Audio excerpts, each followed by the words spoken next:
Assalamualaikum warahmatullahi wabarakatuh.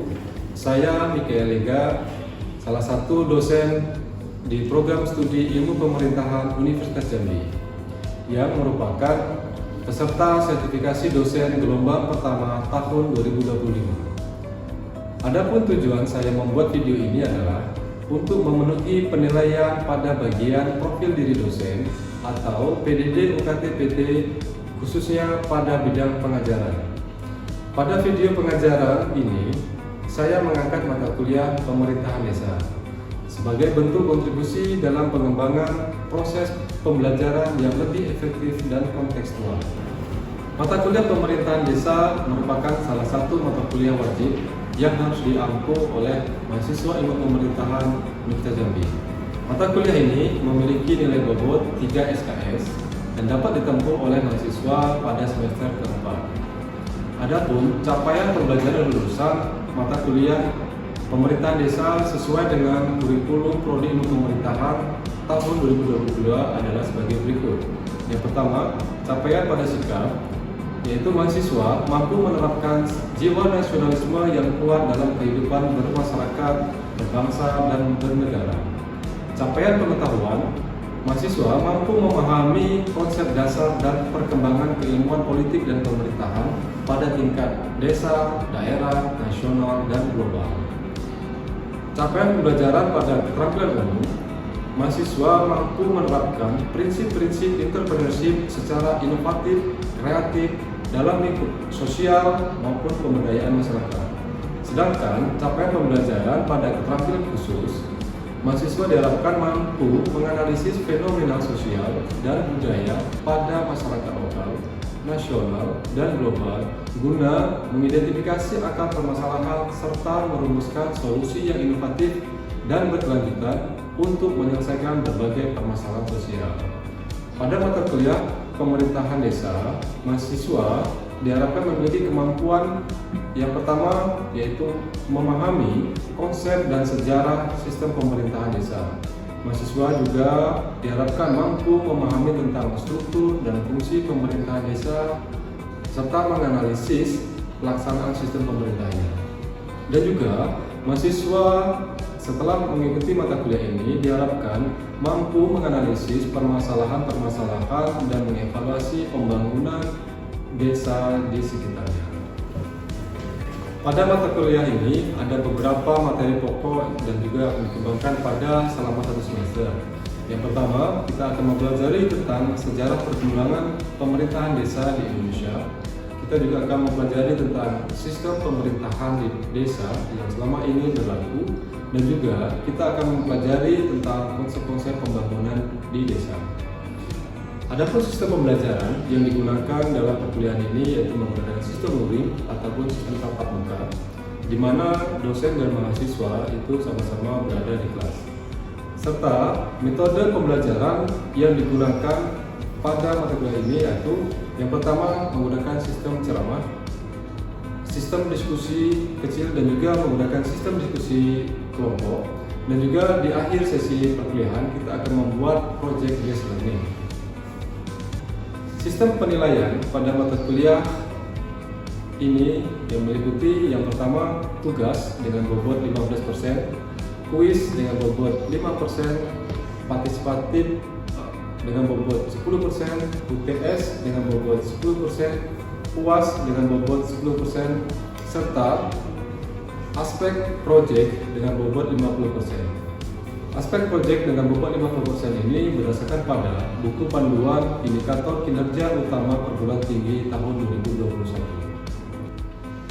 Selanjutnya adalah proses pembelajaran pada mata kuliah pemerintahan desa.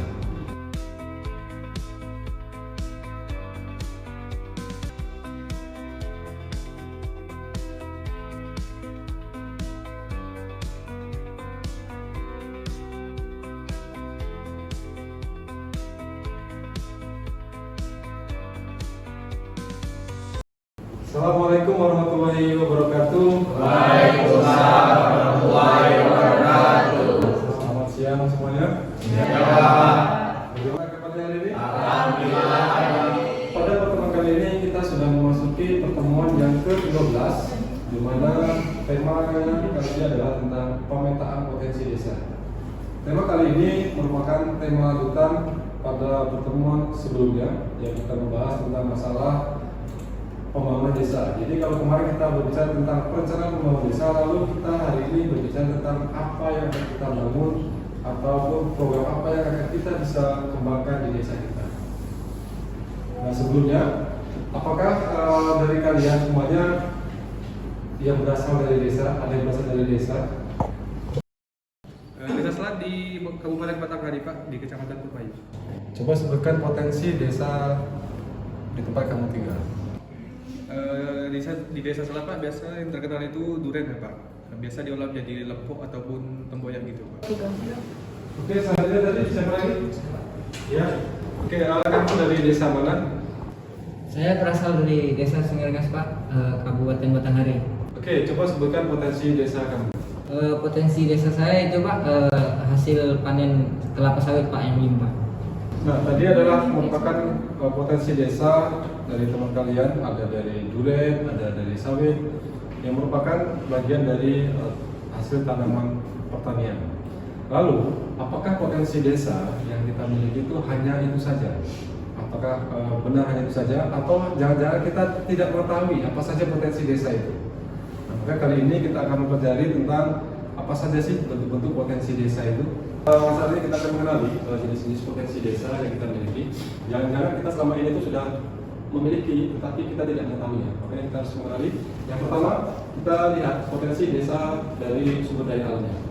Nah, mungkin dari teman-teman kalian, mungkin ada daerah di sini kalau Jambi itu banyak yang menjadi daerah penghasil emas, walaupun itu ditambang secara ilegal, yaitu pertambangan emas tanpa izin, dan juga hasil tambang dari minyak ataupun yang kita sebut dengan illegal drilling. Nah, itu adalah salah satu sumber daya alam yang bisa dimiliki oleh desa. Dan juga sektor yang lainnya dari pertanian, perkebunan, perikanan. Nah, dan juga di desa daerah Jambi itu banyak sebenarnya potensi desa yang berupa hutan, tetapi banyak yang belum dimanfaatkan. Nah, kalau tadi teman kalian itu kan baru membuka salah satu sektor saja ya, hutan pertanian. Nah, lalu dari sektor hutan, tentu saja biasanya di desa-desa itu masih banyak hutannya. Tergantung desa kalian itu hutannya sudah menjadi perkebunan, perkebunan sawit, atau sudah habis ditambang sehingga hutannya tidak bisa dikelola dengan baik. Tapi juga ada aspek yang dasar di sini, yaitu tentang air dan tanah.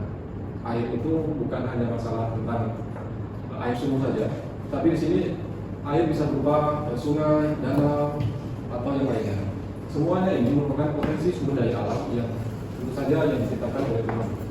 Kita tidak bisa membuatnya itu semua kan? Nah, coba kita koreksi kembali. Apakah di desa kalian memiliki sumber daya alam yang lebih dari pertanian itu? Oke, yang kedua, kita melihat potensi sumber daya manusianya. Nah, sumber daya manusia itu bukan hanya tentang jumlahnya, tetapi kita lihat tenaga kerja. Apakah di desa-desa kita itu banyak orang-orang yang sudah siap kerja?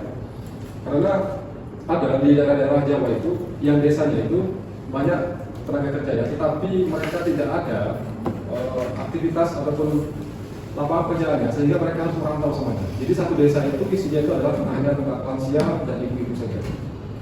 Lalu tentang keahlian masyarakat. Nah, kalau masyarakat pada umumnya mungkin keahlian itu adalah petani. Lalu ada nggak salah satu atau beberapa orang yang memiliki keahlian khusus di situ? Contohnya dari segi kerajinan atau segi dari keahlian batik dan lain-lainnya. Itu merupakan salah satu potensi desa yang seharusnya bisa dikembangkan dan dimanfaatkan. Ada juga tokoh adat beragama, ada juga kelompok pemuda dan perempuan. Jadi kelompok-kelompok masyarakat yang ada di desa itu merupakan salah satu bentuk potensi desa. Mengapa seperti itu? Karena pengembangan desa ataupun bagaimana menggerakkan partisipasi masyarakat itu berasal dari kelompok masyarakat yang ada. Nah, tergantung apakah kelompok masyarakat yang ada di desa kalian itu sudah berjalan ataupun berkembang atau mereka mati suri. Tetapi pada kebanyakannya kelompok pemuda dan kelompok perempuan itu hanya ada dalam angka ataupun dalam data desa saja, tetapi dia tidak beroperasi secara bagus. Nah, di sini khususnya di Jambi masih ada beberapa daerah ataupun desa yang masih memegang teguh tentang adat. Nah, adat di sini apakah hanya dimanfaatkan hanya untuk ritual-ritual tentang pernikahan, keagamaan, atau ritual desa. Sebenarnya dari nilai-nilai adat itu sendiri itu bisa saja dimanfaatkan untuk dikembangkan bagaimana pembangunan desa. Nanti kita akan diskusinya. Lalu yang ketiga, kita bicara tentang potensi sosial budaya. Nah, ada kearifan lokal, seni, tradisi, organisasi sosial, dan lain-lain. Jadi di sini itu kita tidak hanya berbicara tentang masalah seni tari ataupun kesenian tradisional di desa kalian, atau kayak biasanya kalau kearifan lokal biasanya kita mengenal tentang adat pernikahan, lahiran, dan lain-lain seperti itu. Itu hanya yang biasa dipraktekkan di masyarakat saja. Tetapi nilai-nilai kearifan lokal di sini itu kalau dari hasil riset saya itu sangat berpengaruh terhadap pembangunan di desa. Sebagai contohnya, kearifan lokal itu berkaitan dengan pertanian yang terjadi di salah satu desa di Kabupaten Batanghari. Bagaimana kearifan lokal itu bisa menjaga lahan pertanian pangannya? Bagaimana kearifan lokal itu digunakan untuk mempertahankan agar masyarakat tetap mau bertani di sawah seperti itu. Jadi desa itu bisa mempertahankan lahan pertaniannya dan juga desa tersebut bisa menjaga ketahanan pangannya. Dasarnya apa? Mereka tetap mau bertani, tetap menjaga lahannya. Sedangkan di daerah-daerah lain itu sawahnya sudah berganti menjadi sawit. Landasan itu adalah tentang adatnya, tentang kearifan lokalnya. Ada juga kearifan lokal yang digunakan untuk pengelolaan hutan, contohnya. Jadi nilai-nilai kearifan lokal yang sudah ada sejak zaman dulu masih tetap dipertahankan. Tokoh-tokoh adatnya dan juga aturan adatnya masih dipertahankan. Digunakan untuk bagaimana menjaga hutan. Karena di daerah di sekitar itu sudah banyak yang terjadi illegal logging ataupun perambakan properti dan juga pertambangan lainnya. Tetapi dengan nilai-nilai kearifan itu, hutan-hutan adat itu bisa tetap terjaga dan pemanfaatan potensinya lebih dimaksimalkan. Nah, berikutnya kita akan mempelajari tentang potensi desa yang lain, yaitu ada potensi desa dari sektor ekonomi, ada usaha mikro, produk unggulan desa, kemudian pasar lokal. Nah, potensi-potensi ekonomi di sini itu bisa dari apa yang dimiliki oleh per individu atau yang dimiliki oleh kelompok yang ada di desa tersebut. Tetapi pada intinya sektor ekonomi apa sih yang bisa kira-kira bisa dikembangkan di situ? Tapi ini sifat ekonomi itu adalah yang sifat hasil olahannya, bukan merupakan produk asli ya, seperti pertanian tadi. Berikutnya tentang potensi infrastruktur dan sarana prasarana. Karena banyak juga desa-desa yang memiliki sarana potensi desa yang sangat bagus, tetapi tidak memiliki potensi yang ini, yaitu tentang jalan, irigasi, air bersih, dan lain-lainnya. Contoh sederhana saja, di daerah-daerah seperti Kerinci atau di bawahnya di daerah Jakarta, itu potensi sumber daya alamnya sangat bagus, tetapi untuk akses ke sananya itu sangat sulit sekali. Listriknya sering padam.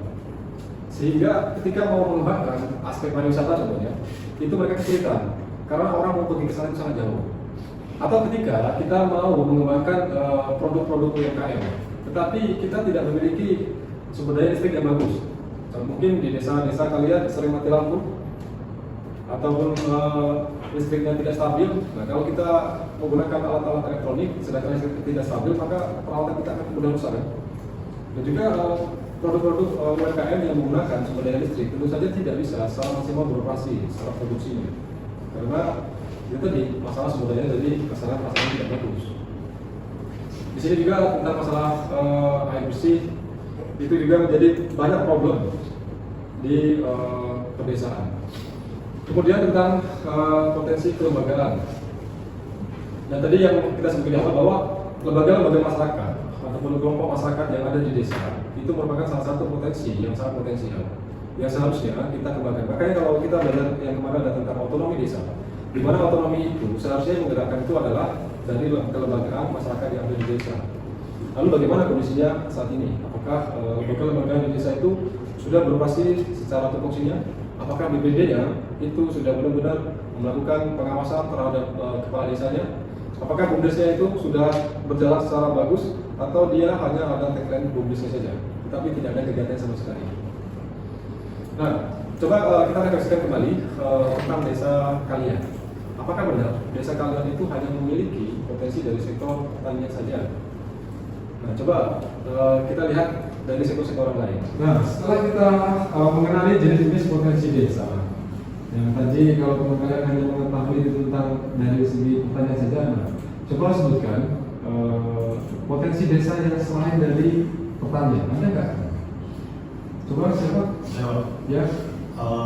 Potensi di desa saya itu di desa Lingga Pawaman Kabupaten Marubungo. Saat ini pemerintah desa itu sedang mengembangkan BUMDes peternakan sapi itu. BUMDes peternakan sapi. Iya, Pak. Jadi sapinya itu sapi lokal atau sapinya itu ada sapi lokal sama mereka pemerintah tuh belanja di luar Kabupaten Bungo. Oke. Jadi itu dikelola oleh BUMDes langsung. Iya, Pak. Jadi ada kelompok petani yang juga yang terlibat di situ. Ada, Pak. Oke, ya berarti itu salah satu bagaimana memanfaatkan secara maksimal tentang potensi dari kelembagaan ini. Oke, mungkin ada yang lain? Saya Pak. Ya. Nah, jadi saya itu tinggal di Desa Sumenula, Kecamatan Lalatang, Kabupaten Bangil, Pak. Di desa saya itu ada salah satu tempat wisata namanya air terjun Cilebunting, Pak. Tapi kalau kita mau menuju lokasi air terjun itu masih perlu trekking sekitar 15 menit melewati perkebunan sawit sama perkebunan karet. Mungkin jalan kaki. Jawa. 15 menit. Jawa. Sama apa? Terbayar. Tapi air terjunnya bagus.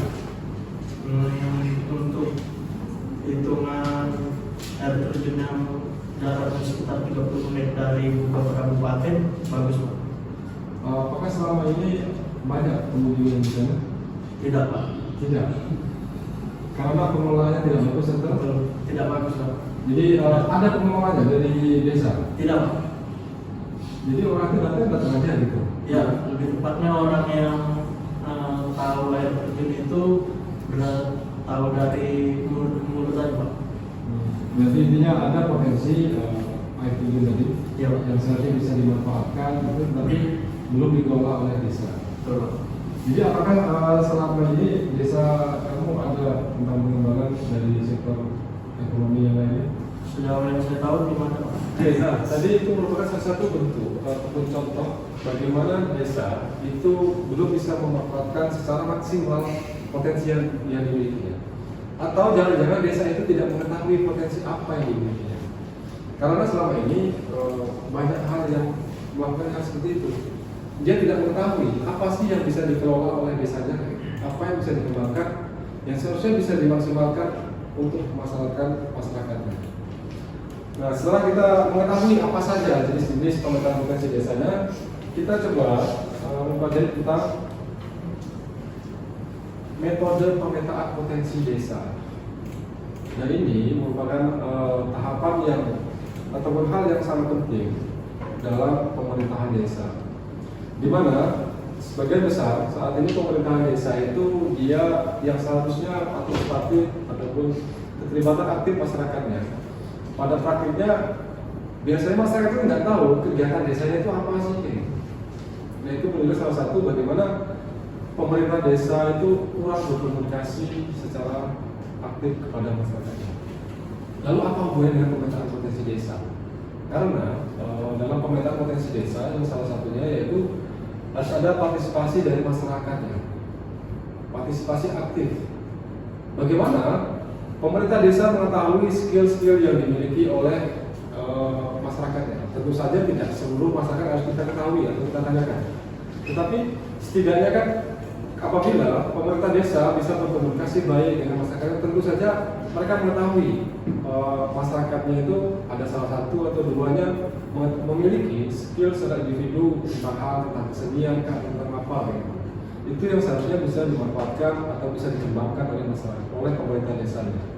Jadi harus ada partisipasi aktifnya, partisipasi aktif dari masyarakatnya. Kemudian ada pemetaan sosial juga. Nah, pemetaan sosial ini juga menjadi hal yang sangat penting, di mana pemetaan sosial itu salah satu menjadi problem dalam pembangunan. Contoh sederhananya itu adalah ketika pemerintah desanya itu sudah serius ingin mengembangkan di sektor pariwisatanya, tetapi masyarakatnya enggan ataupun tidak mau dalam melakukan contohnya kegiatan gotong royong, bagaimana awal pembangunan pariwisatanya, karena tentu saja di pemerintahan desa itu apabila hanya mengadakan tentang dari APBDes atau anggaran pembangunan belanja desa itu tidak cukup untuk melakukan pengembangan dari sektor pariwisatanya. Makanya harus ada partisipasi aktif dari masyarakatnya. Apakah masyarakatnya itu benar-benar menginginkan pembangunan atau tidak? Nah, pemetaan sosial itu di situ. Apakah masyarakat itu memiliki kemauan untuk melakukan gotong royong contohnya seperti itu. Lalu pemetaan masalah dan juga peluangnya. Nah, pemerintah desa itu punya nggak sih di desa kalian tuh? Mereka tahu nggak masalahnya itu selama ini itu apa sih? Peluangnya itu apa saja sih? Jangan-jangan pemerintah desa kalian itu tidak tahu, ataupun tidak pernah memikirkan tentang peluang apa yang bisa diambil dari desanya. Lalu juga ada jalan lintas observasi. Nah, kalau kita mempelajari tentang metodologi penelitian, salah satunya yaitu tentang observasi. Observasi itu berarti kita harus langsung turun ke lapangan. Tentu saja kalau orang desa mesti hafal dari titik utara sampai selatannya itu apa saja isi desanya itu. Jadi observasi ini. Lalu pemetaan sumber daya. Nah, pemetaan sumber daya di sini ini yang terkadang pemerintah desa tidak memiliki kemampuannya. Sebenarnya desanya itu memiliki apa saja seperti itu. Selain sumber daya yang nampak di atas tanah. Sumber daya yang ada di dalam tanah seperti adanya gas atau minyak atau emas dan lain-lainnya. Terkadang kita tidak mengetahuinya. Lalu yang terakhir tentang wawancara mendalam ataupun fokus group discussion. Ini yang sangat jarang sekali terjadi di desa. Padahal seharusnya tentang ataupun fokus group discussion ataupun bermusyawarah dengan masyarakat itu yang menjadi salah satu ciri bagaimana pembeda antara pemerintah desa dan pemerintah wilayah perkotaan seperti itu. Karena biasanya ketika adanya musyawarah desa itu masyarakatnya hanya diwakilkan saja. Sedangkan wakilnya itu terkadang tidak mewakili masyarakat yang diwakilinya. Sehingga yang ada itu hanyalah orang-orang yang berkompromi ataupun mengikuti kata dari pemimpinnya yaitu kepala desanya. Tidak ada aspirasi dari masyarakatnya. Oke, pada segmen terakhir ini kita membahas tentang tantangan dalam pemetaan potensi desa. Jadi kita tidak hanya terkendala masalah tidak mengetahui bagaimana melakukan pemetaannya.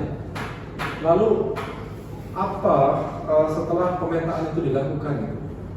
Jadi dua hal yang biasanya menjadi permasalahan di desa. Yang pertama tentang data yang tidak akurat ataupun pusat. Jadi sederhana saja bahwa saya sering menemukan tentang desa saja itu tidak memiliki peta administrasinya.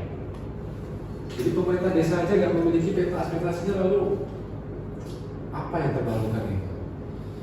Lalu kurangnya keterlibatan masyarakat. Nah, yang seperti saya bilang di awal bahwa keterlibatan masyarakat di sini itu bisa berkurang karena dua hal.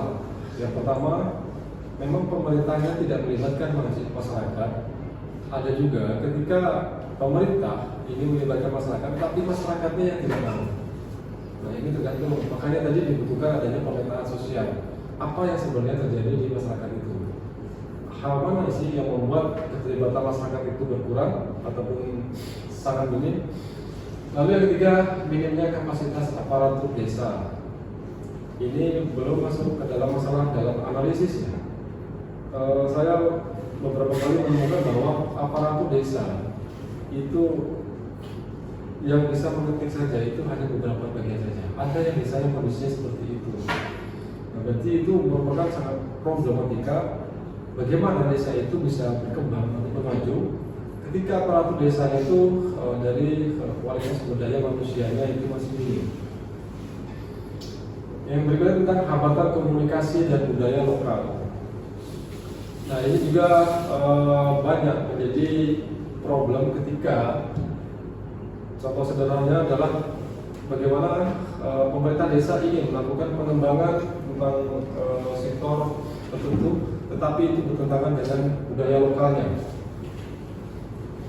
Itu menjadi problem ketika contoh sederhana ketika ada salah satu desa itu ingin mengembangkan tentang sektor pariwisatanya. Tapi biasanya kalau sektor pariwisatanya berkembang, maka akan menggerus tentang budaya lokalnya. Dan juga ada tentang ketergantungan pada pihak luar ataupun di luar di sini adalah di luar dari masyarakat desanya, bukan hanya aparatur desanya, tapi juga masyarakat desanya. Di masyarakat Jambi itu tentang masalah pengelolaan hutan yang saya sebutkan di depan tadi, mereka banyak mengalami ketergantungan dengan NGO yang selama ini mendampingi mereka. Ketika NGO itu sudah tidak lagi aktif di situ ataupun berkegiatan di tempat lain, maka biasanya kondisi desa tersebut juga akan mengalami penurunan dalam pemanfaatan hutannya. Oke, kalau seperti itu, coba kalian analisis kembali tentang selama ini apa sih yang dihadapi oleh desa kalian, tantangan-tantangan dalam pemetaan potensi desanya ataupun dalam pengembangannya. Ya, coba siapa yang mau berperan? Saya. Oke. Kalau di desa saya itu Pak, di BUMDesnya tantangan itu ada di nomor 3, minimnya kapasitas aparatur desa dalam menganalisis tadi Pak. Jadi potensi-potensi yang ada di desa tadi kurang maksimal dalam analisisnya. Sebenarnya desa kamu itu banyak potensinya. Baik, lumayan Pak, kalau untuk pariwisata, sumber daya alam kan. Tetapi BUMDes itu memang aktif atau tidak itu? Kurang gitu Pak. Kurang aktif? Iya. Oke.